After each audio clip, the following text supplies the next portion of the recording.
Hello guys, welcome to my YouTube channel learning Mantra भाई एक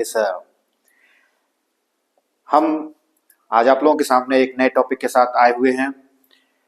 हम पढ़ेंगे non finites verb. Okay guys, finites and non finites.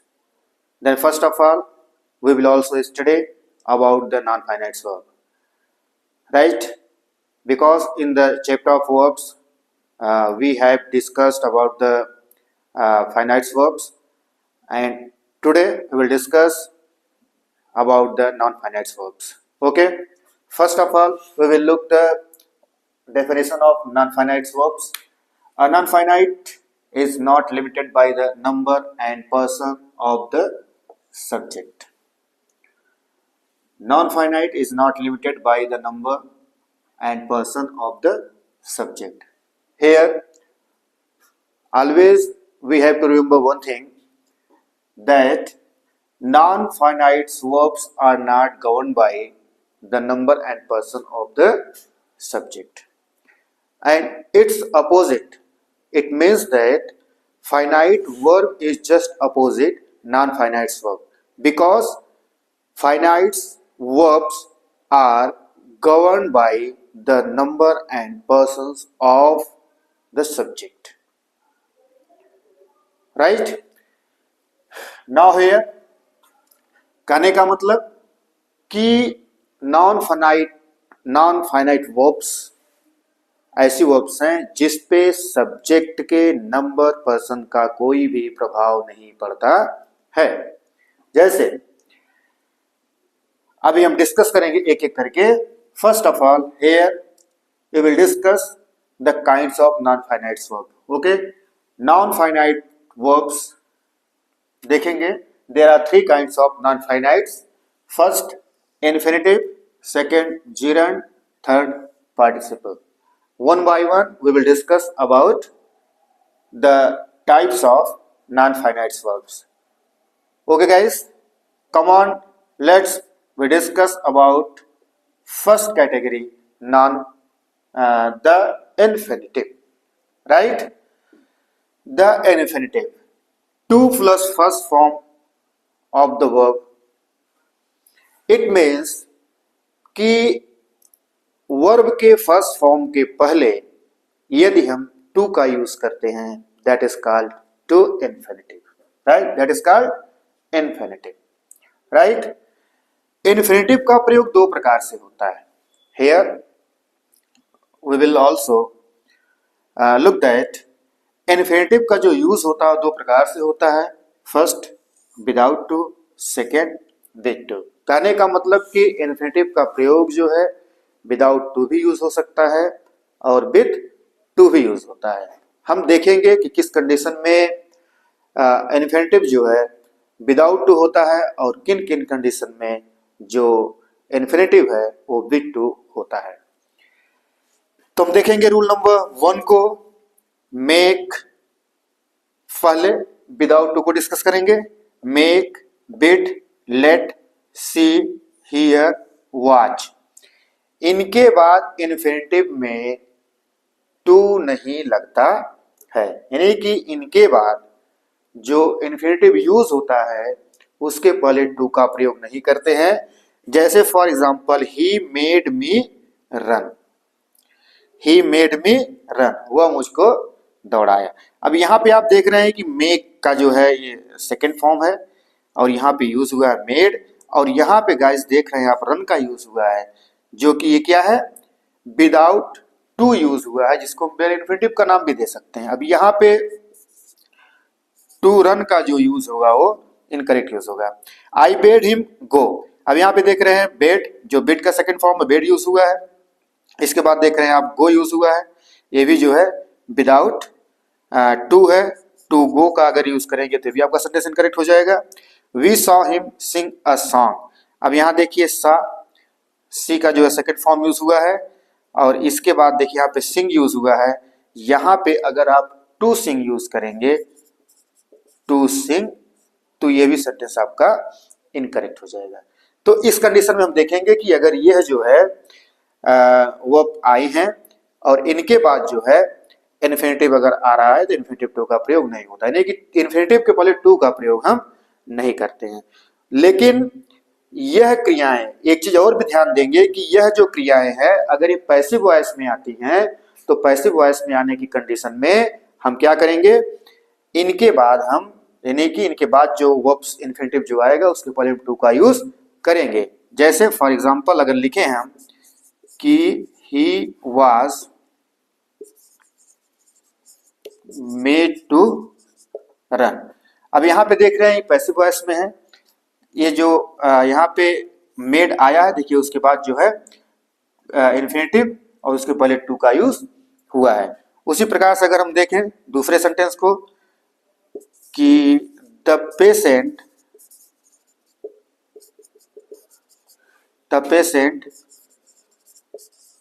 was heard to cry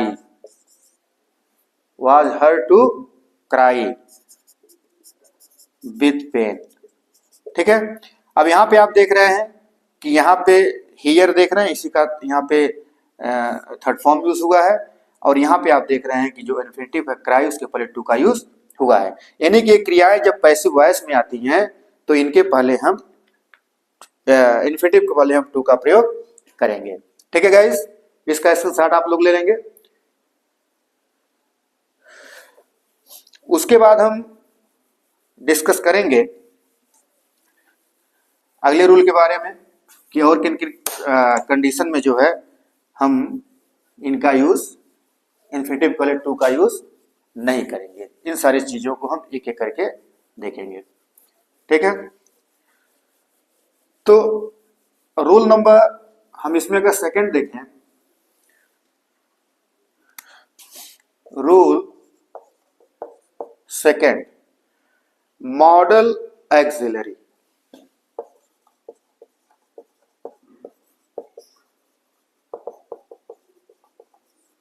model axillary जैसे dare तथा need, dare तथा need. ठीक है, इसके बाद इन्फिनेटिव टू का प्रयोग नहीं होता है। ये भी यहां पे ध्यान देंगे। सेंटेंस के बारे में हम देखते हैं कि he dare not go there, he dare not go there. अगर यहां पे हम लिखते हैं कि he dare not to go there तो यह यूज आपका इनकरेक्ट होगा। ठीक है, उसके बाद हम दूसरे सेंटेंस को देखें। जैसे नीड का एक एग्जांपल देख लेते हैं, you need not sit here. अब देखिए यहाँ पे मॉडल एक्सिलरी डेयर का यूज हुआ, इस नाते यहाँ पे देखिए इन्फिनेटिव है बट टू का प्रयोग नहीं हुआ है। यहाँ देखिए नीड का प्रयोग हुआ है, नीड के बाद देखिए यहाँ सिर्फ इन्फिनेटिव है, इसके पहले भी टू का प्रयोग नहीं हुआ है। अगर आप टू का प्रयोग यहाँ पे कर देंगे तो आपका ये सेंटेंस जो है इनकरेक्ट हो जाएगा। ठीक है, इन कंडीशन में हम ध्यान देंगे कि डेयर तथा नीड मॉडल एक्सिलरी के रूप में यूज हो रहा हो तो हम इनके बाद जो है इन्फिनेटिव जो आता है उसके पहले टू का यूज नहीं करते हैं। लेकिन वहीं पे डेयर तथा नीड यदि मेन वर्ब के रूप में आए तो इन्फिनेटिव टू का प्रयोग होता है। इस चीज का भी ध्यान देंगे कि सपोज एग्जांपल के माध्यम से हम देखें कि he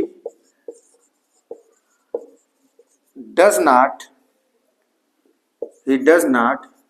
dare to do it. अब गाइस यहाँ पे आप देख रहे हैं डेयर का यूज हुआ है, लेकिन डेयर का यूज किस रूप में हुआ है, मेन वर्ब में। यानी कि अब यदि डेयर या नीड का यूज मेन वर्ब के रूप में हो तो उस कंडीशन में हम जो है इनके बाद डेयर या नीड के बाद जो है यूज इन्फिनेटिव पहले टू का यूज करेंगे। जैसे यहाँ पे देखिए डू यूज हुआ, इसके पहले हमने टू का यूज किया। यहाँ पे डेयर जो है ये मेन वर्ब के रूप में यूज हुआ है। हम दूसरा सेंटेंस देख लेते हैं, you do not need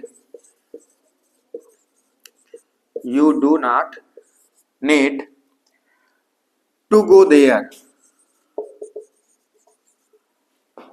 their. यहाँ पे देखिए नीड का जो यूज हुआ है वो मेन वर्ब के रूप में हुआ, इस नाते यहाँ देखिए इन्फिनेटिव गो है, इसके पहले टू का यूज हुआ है। तो इस प्रकार से दोनों आपके सेंटेंस करेक्ट है।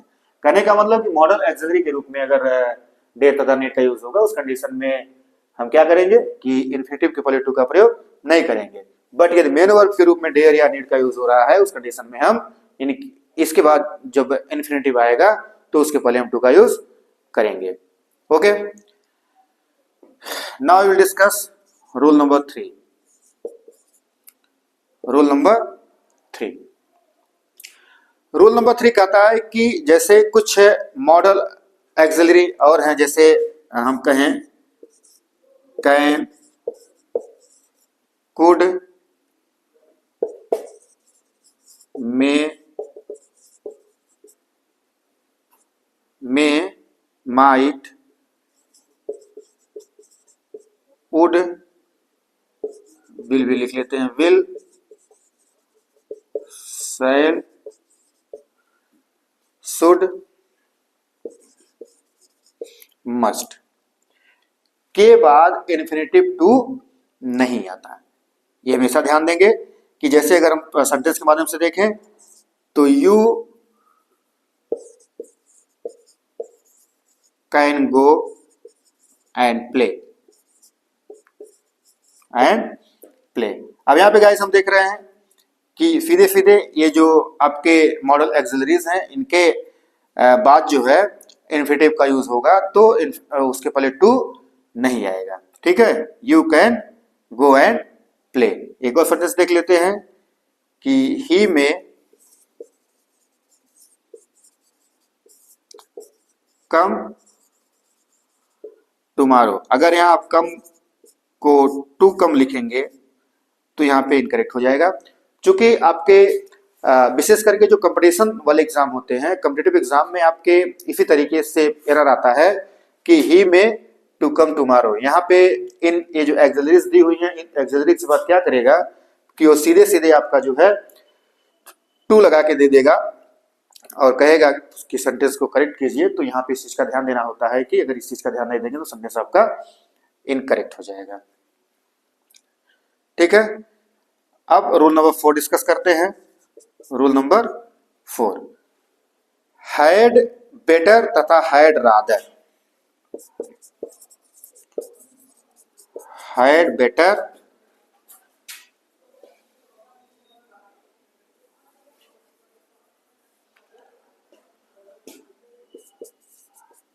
हैड बेटर,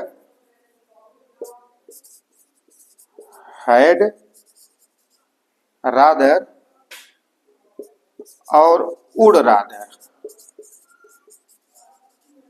ठीक है, हैड बेटर, हैड रादर और वुड रादर के बाद इन्फिनेटिव टू का प्रयोग नहीं होता है। ठीक है, जैसे सेंटेंस देखें हम, you had better sit silently, you had better sit silently. ठीक है गाइस, अब यहाँ पे आप देख रहे हैं कि हैड बेटर का यूज हुआ है, इसके पहले इसके बाद देखिए यहाँ पे सिट इन्फिनेटिव का यूज हुआ है, बट इसके पहले जो है हम ये नहीं लिखेंगे यहाँ पे टू सिट। ठीक है, अगर यहाँ पे आप you had better to sit silently तो यहाँ पे जो टू सिट का यूज होगा वो आपका गलत हो जाएगा। ठीक है, दूसरे सेंटेंस को भी देख लेते हैं कि you had rather, you had rather do it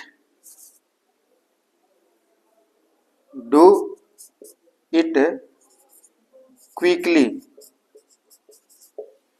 do it quickly. अब यहाँ पे आप देख रहे हैं कि हैड रादर का यूज हुआ है और यहाँ पे देखिए डू है। अगर हम हैड रादर के बाद यहाँ डू के पहले टू का यूज करते हैं तो ये आपका यूज हुआ करेक्ट होगा। ठीक है, तो इस चीज का ध्यान देंगे कि जो हैड बेटर है, हैड रादर है या वुड रादर है, इनके बाद जो है इन्फिनेटिव टू का यूज नहीं होगा। ठीक है, आइए अब हम अगले रूल को डिस्कस करते हैं।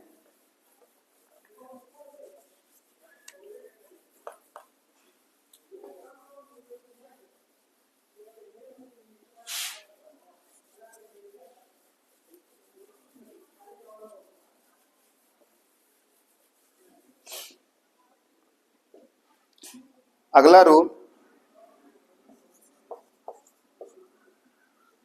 रूल नंबर 5, ठीक है। रूल नंबर 5 को हम देखेंगे, बट एक्सेप्ट तथा देन। बट एक्सेप्ट देन, ठीक है। इनके बाद इन्फिनेटिव टू का प्रयोग नहीं होता है। इनके बाद भी हम ध्यान देंगे कि बट है, एक्सेप्ट है, देन है, इनके बाद भी इन्फिनेटिव टू का प्रयोग नहीं होता है। जैसे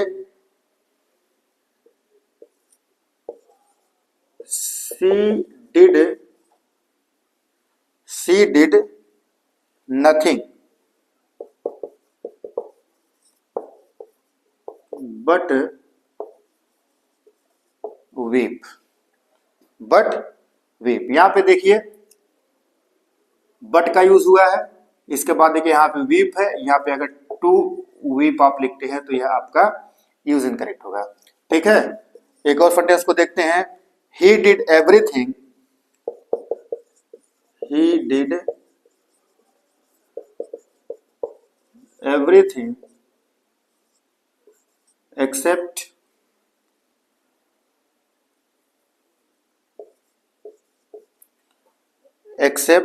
work hard। वर्क हार्ड, ठीक है। अब यहाँ पे देखिए एक्सेप्ट का यूज हुआ है, तो एक्सेप्ट यहाँ पे वर्क हार्ड है, तो टू वर्क हार्ड का यूज नहीं करेंगे। तो ध्यान देंगे कि बट और एक्सेप्ट के बाद, बट एक्सेप्ट और देन के बाद यदि जो है कोई इन्फिनेटिव आता है तो उसके पहले टू का यूज नहीं करते हैं, ठीक है। हम इन सारे नियम को जो है बहुत सावधानी से देखेंगे, यहाँ पे किसी प्रकार का कोई जो है भ्रम आपके मन में नहीं होना चाहिए, ठीक। तो ये गाइस कुछ ऐसे जो है यूज रहे कि जिनको हम यूज करेंगे विदाउट टू के, ठीक है। अब आइए हम डिस्कस करते हैं जो दूसरा हम पढ़े थे, टू के साथ इन्फिनिटिव। टू के साथ इन्फिनिटिव का प्रयोग, ठीक है। अब हम देखेंगे कि किन किन परिस्थितियों में जो है, अभी आप देखिए कि इन्फिनिटिव के पहले टू का यूज नहीं होता था, अब आप देखेंगे कि कब कब जो है इन्फिनिटिव के पहले टू का यूज होगा। तो आइए डिस्कस करते हैं रूल नंबर 1। जैसे नो हुआ, थिंक हुआ, कंसीडर हुआ, फील, ठीक है। ये जो वर्ड हैं इनके बाद हम जब यूज करेंगे तो इन्फिनिटिव के पहले टू का यूज होगा। जैसे सेंटेंस के माध्यम से देखें कि I know how to drive a car, ठीक है। अब यहाँ पे देखिए नो आया है, इसके बाद देखिए इन्फिनिटिव है, इसके पहले टू का प्रयोग हुआ है। यहाँ केवल अगर आप जो है ड्राइव लिखेंगे, केवल ड्राइव की आई know how drive a car, तो यहाँ पे करेक्ट इनकरेक्ट हो जाएगा, ठीक है। दूसरा जैसे I consider him, I consider him to be wise, to be wise. यहाँ पे देखिए कंसीडर आया हुआ है, इनमें ये जो है इनमें देखिए कंसीडर भी है, और इसके पहले देखिए बी का यूज हुआ है, इन्फिनिटिव है, इसके पहले टू का यूज हुआ है, ठीक है। इस सेंटेंस को हम ऐसे नहीं लिखेंगे कि आई कंसीडर हिम बी वाइज, ठीक है। इस चीज का ध्यान देंगे कि अगर ऐसे आप लिखते हैं तो सेंटेंस आपका इनकरेक्ट हो जाएगा, ठीक है। इन चीजों का ध्यान रखेंगे। अब आइए जो रूल नंबर हम देखते हैं आगे, ये तो रूल नंबर 1 था। रूल नंबर 2 देखते हैं इसमें कि नाउन प्रोनाउन, नाउन हो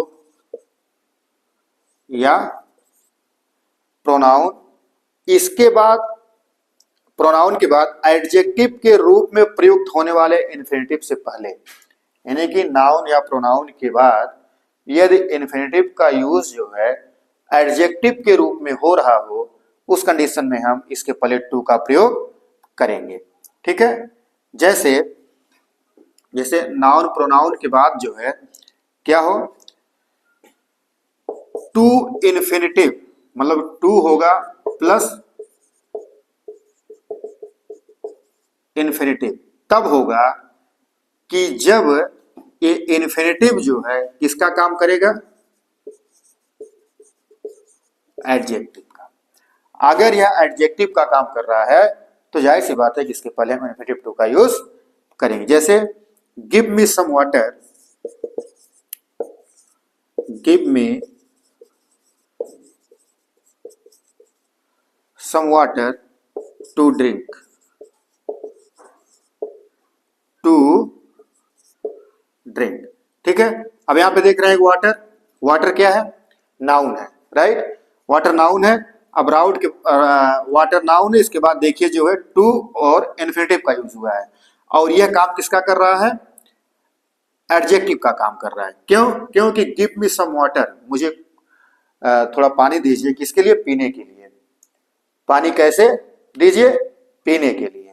ठीक है, तो यहाँ पे ये जो है एडजेक्टिव का कार्य कर रहा है, इसलिए जो है यहाँ पे इन्फिनिटिव के पहले टू का यूज हुआ है। एक दूसरा एग्जांपल देख लेते हैं, I have no pen, I have no pen to write with,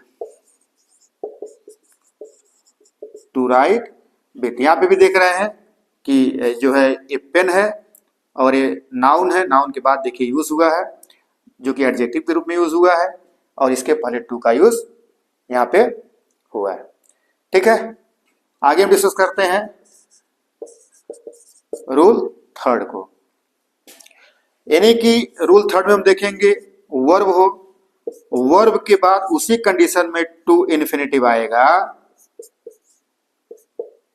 to infinitive आएगा कि जब यह काम करे एडवर्ब का, किसका काम करे, एडवर्ब का। इस चीज को हम ध्यान देंगे कि वर्ब के बाद हम टू इन्फिनिटिव का यूज करेंगे जब वह किसका काम करे, एडवर्ब का काम करे उस कंडीशन में। जैसे सेंटेंस के माध्यम से देखेंगे कि he went to see the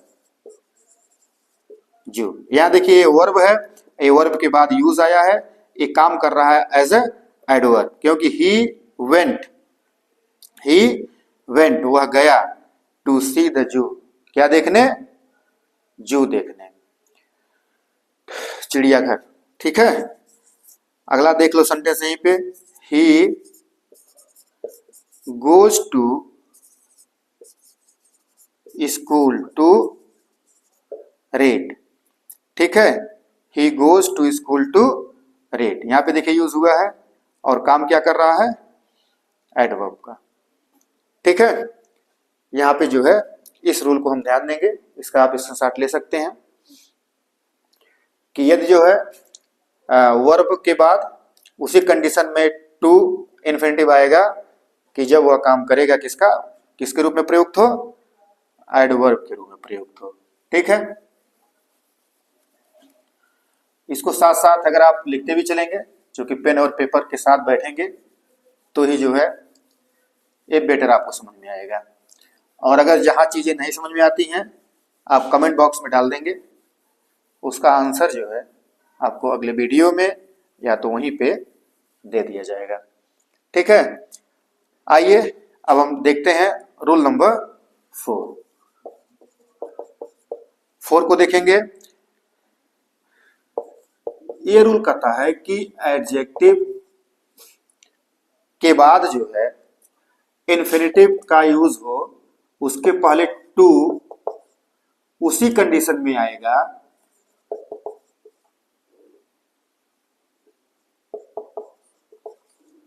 कि जब वह किसका काम करे, एडवर्ब का। इसके पहले आपने रूल देखा कि वर्ब के बाद जो टू इन्फिनिटिव आ रहा था जब वो एडवर्ब का काम कर रहा था, अभी आप देख रहे हैं कि एडजेक्टिव के बाद आ रहा है जब वो एडवर्ब का काम कर रहा है। जैसे ही वाज ग्लैड टू सी मी, ठीक है, यहाँ देखिए ग्लैड जो है क्या है, ग्लैड यहाँ पे यूज हुआ है, ये एडजेक्टिव है। ठीक है, ये यहाँ पे एडजेक्टिव है और यहाँ पे टू सी किसका काम कर रहा है, एडवर्ब का। क्योंकि एडवर्ब जो होता है वो मॉडिफाई करता है किसको, वह या तो वर्ब को मॉडिफाई करेगा या तो एडजेक्टिव को या तो स्वयं जो है अपने को मॉडिफाई करेगा। ठीक है, तो यहाँ पे देखिए अब ये यूज हुआ है उसी रूप में जो रोल कर रहा है। सेकेंड सेंटेंस को देखें कि he was angry, he was angry to hear my answer,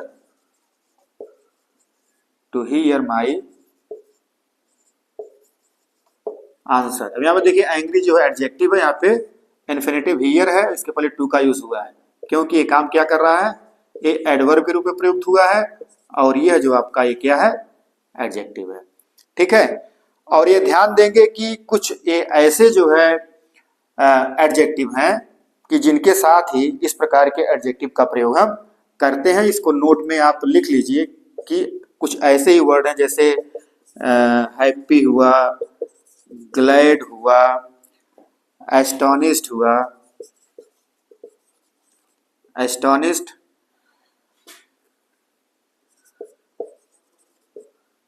उसके बाद amazed,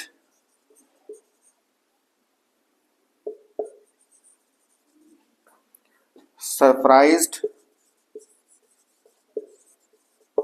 horrified, horrified, disgusted, disgusted, disappointed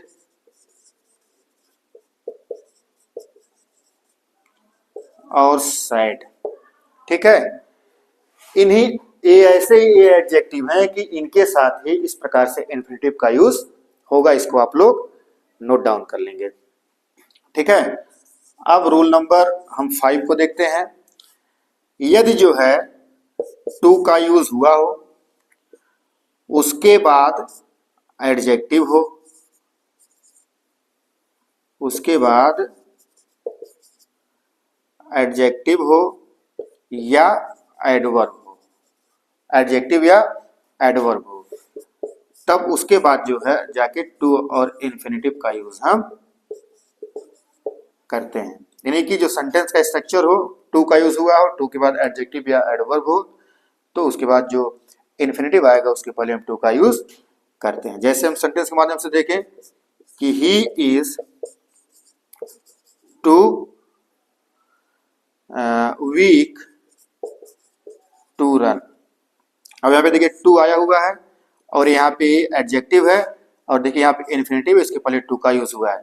इस सेंटेंस में अगर हम टू वीक टू रन नहीं लिखेंगे और अगर केवल रन लिखते हैं तो यह सेंटेंस आपका इनकरेक्ट होगा। ठीक है, दूसरा हम एग्जांपल देख लेते हैं कि he speaks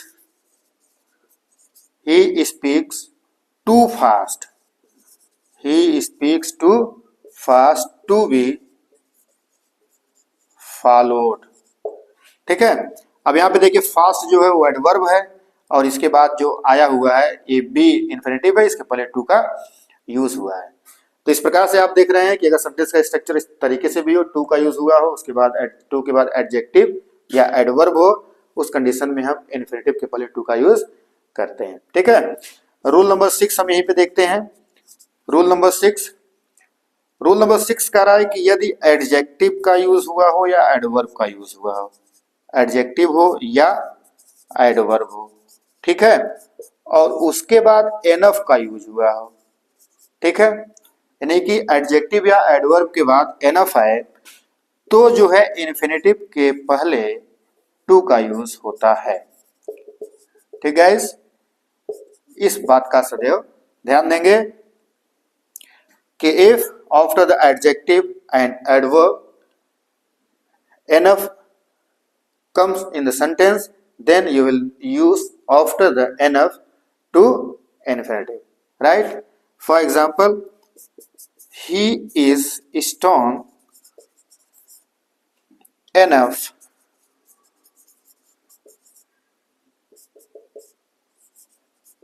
to lift this box. Lift this box. अब देखिए यहाँ पे स्ट्रॉन्ग क्या है, strong is an adjective, okay. और स्ट्रॉन्ग के बाद क्या आया हुआ है, एनफ आया हुआ है। तो यहाँ पे लिफ्ट जो है ये इन्फिनेटिव, इसके पहले टू का यूज हुआ है। तो कुछ ये यूज ऐसे हैं कि जिनके पहले हम जो इन्फिनेटिव है उसके पहले हम टू का यूज करेंगे, और कुछ ऐसे हैं जिनके पहले हम इन्फिनेटिव तो होगा बट टू का यूज नहीं करेंगे, क्योंकि कुछ बेयर इन्फिनेटिव होते हैं जिसको हम विदाउट इन्फिनेटिव कहते हैं, विदाउट टू, और कुछ विथ टू होते हैं यानी कि हम इन्फिनेटिव के पहले टू का प्रयोग जो है करते हैं। इसका स्क्रीनशॉट आप लोग ले लेंगे। Okay guys, then today we discussed, we studied about the non-finite verbs. Okay, non-finite verbs we discussed only first type, infinitive, and in next videos once again I will present before you for the next types gerund।